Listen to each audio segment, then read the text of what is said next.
This video is brought to you by my new album entitled Dougal's Treats. It's full of hummable melodies, bluesy riffs and the occasional bit of virtuoso flashy stuff as well. If you enjoy bluesy rock guitar with memorable tunes and solos that wail like a banshee, then check out the links in the description. The premium version includes all of the tabs for each tune, videos and jam tracks as well. Thanks for listening. Now on with the show. Hello chaps, welcome once again to John Robson Guitar Tuition. As always, I do hope you're well. Do you remember when you got your first guitar? I do. I couldn't tell you the exact date, although I could probably, as you'll see, kind of work it out and figure it out, because I ordered a K steel string student folk acoustic from my mother's Great Universal Stores or Littlewoods or K's catalogue, one of those 70s catalogues in 1978. I ordered it, or I got my mother to order it, and I was going to pay out of my pocket money for this guitar. It was ordered, shall we say, during the summer holidays from school in 1978, and it kept not turning up, and I was so disappointed, you know, but it just was out of stock or whatever, and you know, it just wasn't there. And the day it finally turned up was the day I went back to school. My first day at the big school. The school where you've got to wear a uniform and a tie and all that sort of stuff.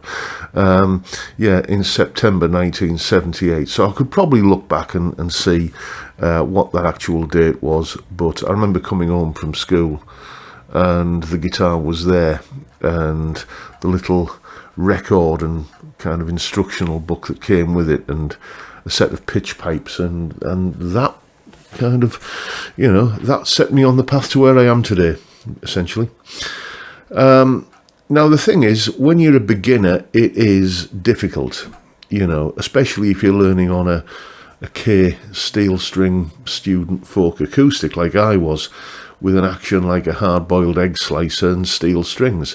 It was tough, but I wanted to do it so bad. I was going through that thing that many, I think I was 11 years old in 1978, and you know, you go through a lot of phases where you're mad keen on this particular pastime or pursuit, and then, you know, it's forgotten about and you've moved on to something else. Well, the guitar was just another one of those succession of hobbies that I'd kind of shown an interest in, and it sort of stuck. Whereas playing chess, or what were the other things that I was, you know, playing chess and whatever else it was, I think, you know, long distance cycling and stuff like that, you know, all of these things were things that I'd dabbled with, but the guitar was the one that took root.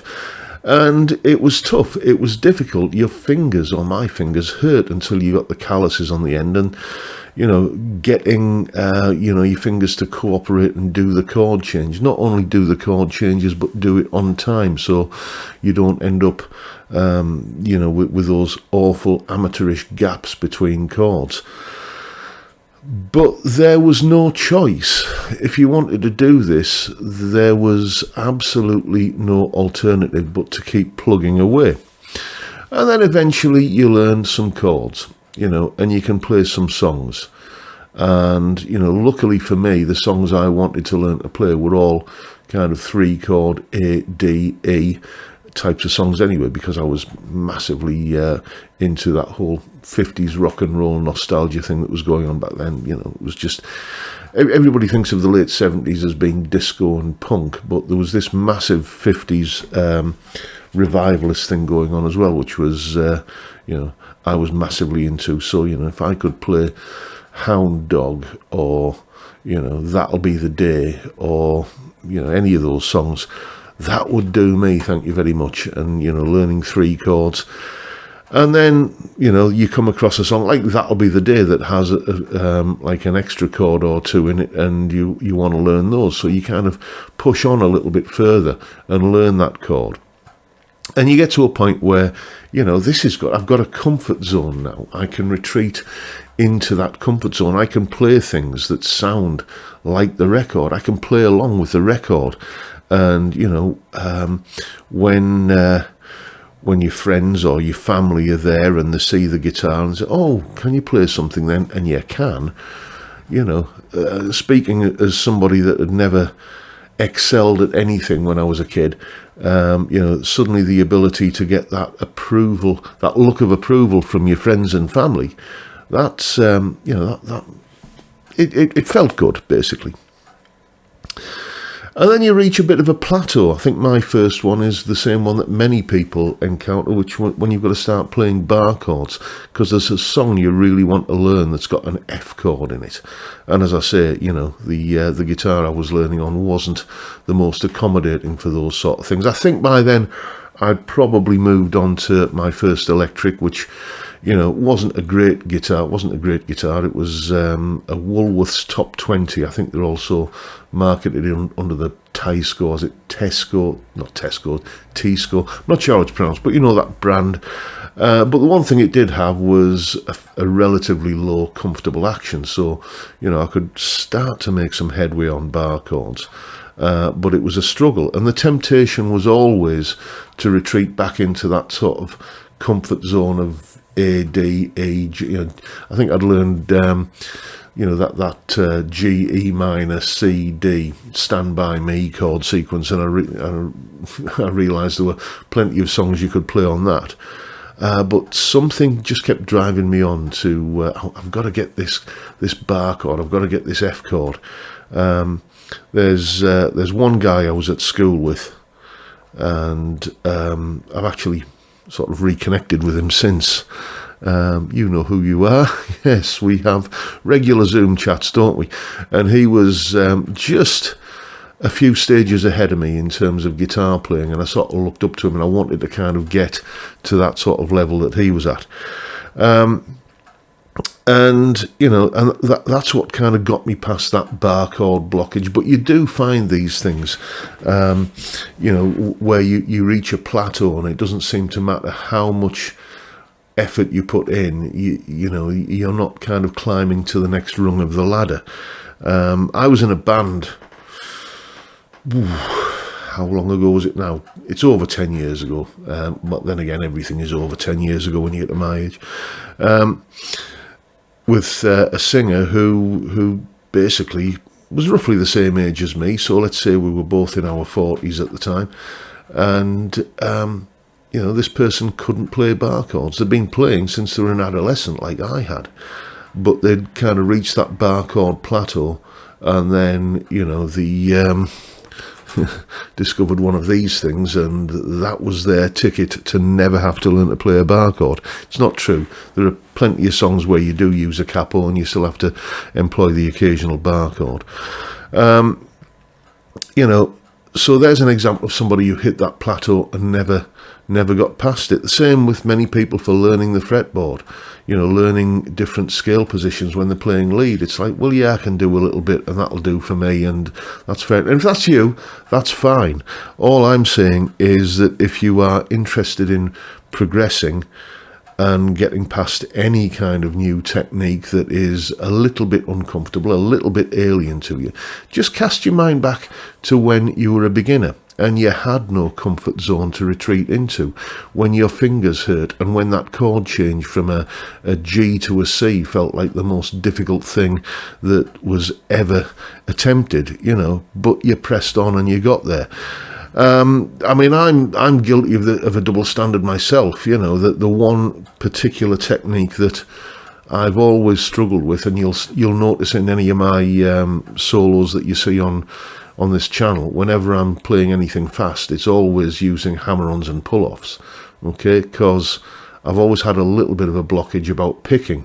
I'm working on it, and at the moment I'm at that stage where I'm working on it and not seeing much in the way of results, but I've got to every time I practice, I tell myself that, just keep at it, and it will get there based upon, bar chords, I kept at it and I got there. You know, learning the fretboard, I kept at it and I got there. And, you know, changing from a G chord to a C chord, I kept at it and I eventually got there. And all of those things felt like an eternity at the time.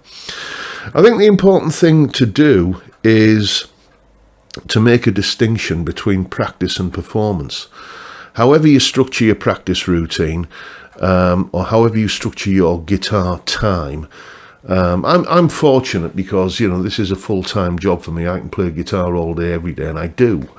You know, that's inherent in what I do.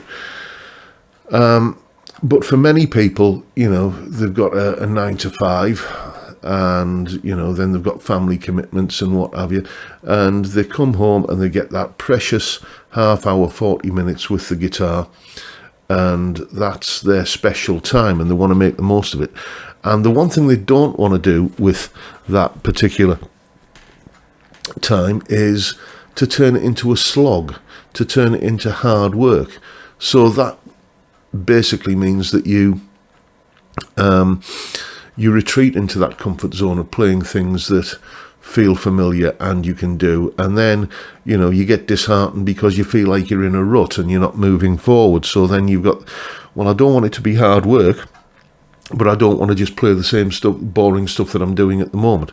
So practice versus performance. Put some amount of time, just carve out, if it's a 40-minute you know, practice or guitar session that you have to fit in around your family life and your job, then out of that 40 minutes, just make 10 minutes of it where you're working on a tricky technique. Okay, it might not sound like a lot, but if there's a particular lick or a particular exercise that you do non-stop for 10 minutes, you can cover a lot of ground in that time. And the rest of the time, yeah, you're just playing to your favourite YouTube jam tracks or strumming along to your favourite songs and having fun with it. It's important you do that because all of those skills that you're employing there once were these tricky things that you thought you'd never master, and you worked hard and you got there, and why not enjoy the fruits of your labour in that sense?